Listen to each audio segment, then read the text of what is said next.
Simple truth is that when we sign on the dotted line for a so-called loan or mortgage, our signed pledge of payment, backed by the assets we pledge to forfeit should we fail to pay, is the only thing of real value involved in the transaction. To anyone who believes we will honor our pledge, that loan agreement or mortgage is now a portable, exchangeable, and saleable piece of paper. It's an IOU. It represents value and is therefore a form of money. This money the borrower exchanges for the bank's so-called loan. Now, a loan in the real world means that the lender must have something to lend. If you need a hammer, my loaning you a promise to provide a hammer I don't have won't be of much help. But in the artificial world of money, a bank's promise to pay money it doesn't have is allowed to be passed off as money, and we accept it as such.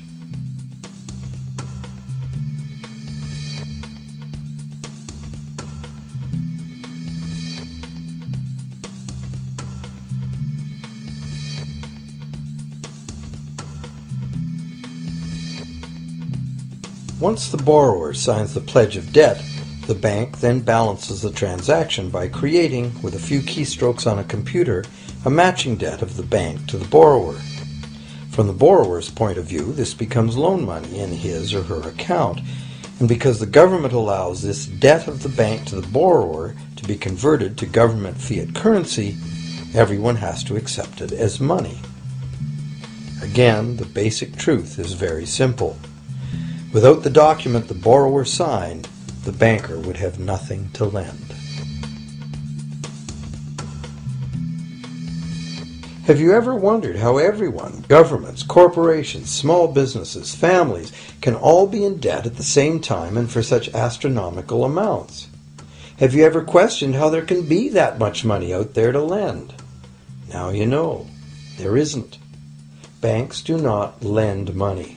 They simply create it from debt. And as debt is potentially unlimited, so is the supply of money. And as it turns out, the opposite situation is also true. Isn't it astounding that despite the incredible wealth of resources, innovation, and productivity that surrounds us, almost all of us, from governments to companies to individuals, are heavily in debt to bankers? If only people would stop and think, how can that be? How can it be that the people who actually produce all the real wealth in the world are in debt to those who merely lend out the money that represents the wealth? Even more amazing is that once we realize that money really is debt, we realize that if there was no debt, there'd be no money.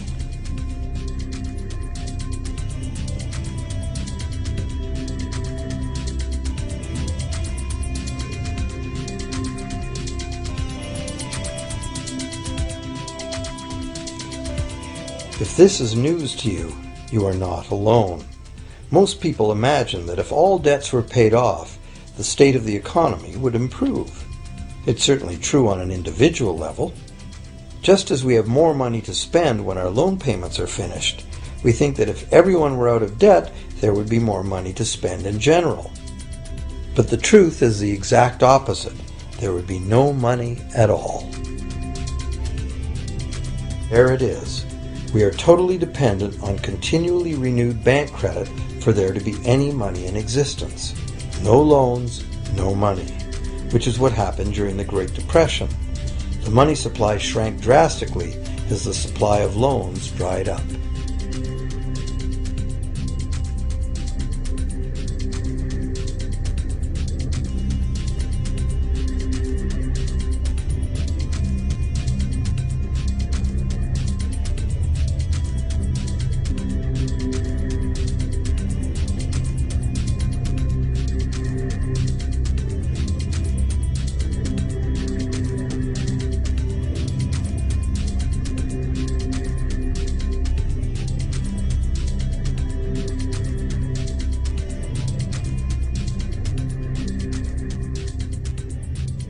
And that's not all. Banks create only the amount of the principal. They don't create the money to pay the interest. Where is that supposed to come from? The only place borrowers can go to obtain the money to pay interest is the general economy's overall money supply. But almost all that overall money supply has been created exactly the same way, as bank credit that has to be paid back with more than was created. So everywhere there are other borrowers in the same situation, frantically trying to obtain the money they need to pay back both principal and interest from a total money pool which contains only principal. It is clearly impossible for everyone to pay back the principal plus interest because the interest money doesn't exist.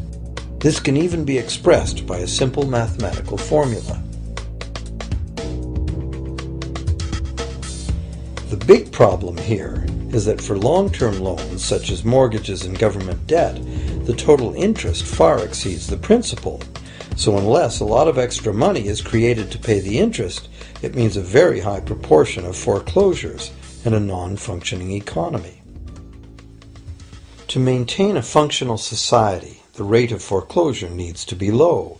And so, to accomplish this, more and more new debt money has to be created to satisfy today's demands for money to service the previous debt. But of course, this just makes the total debt bigger, and that means more interest must ultimately be paid, resulting in an ever-escalating and inescapable spiral of mounting indebtedness.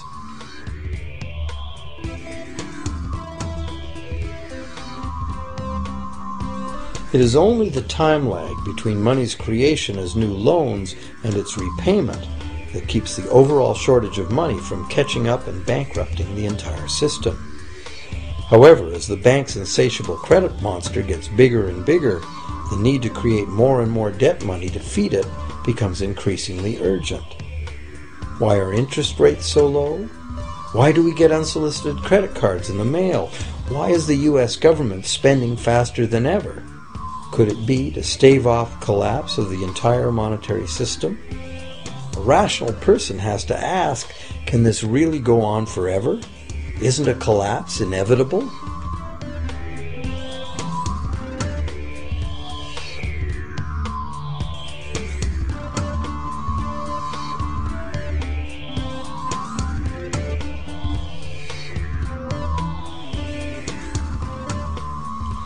Money facilitates production and trade.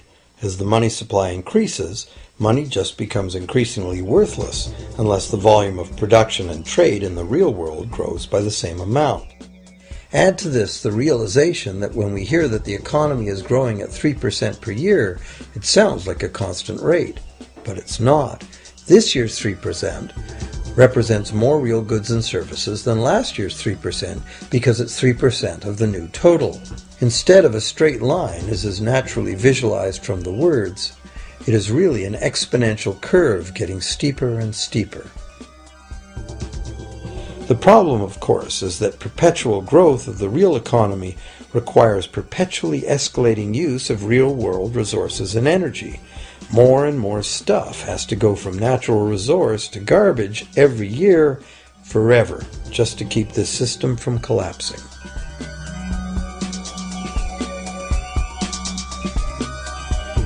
What can we do about this downright scary situation? For one thing, we need a very different concept of money.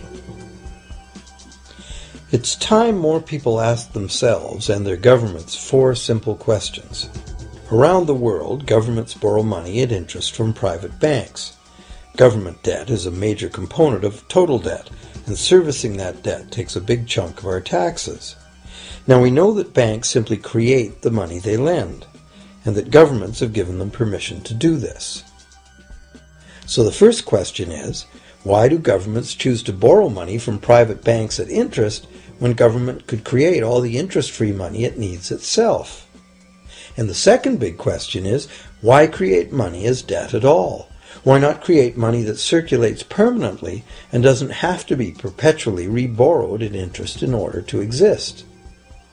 The third question, how can a money system that can only function with perpetually accelerating growth be used to build a sustainable economy? Isn't it logical that perpetually accelerating growth and sustainability are incompatible? And finally, what is it about our current system that makes it totally dependent on perpetual growth? What needs to be changed to allow the creation of a sustainable economy?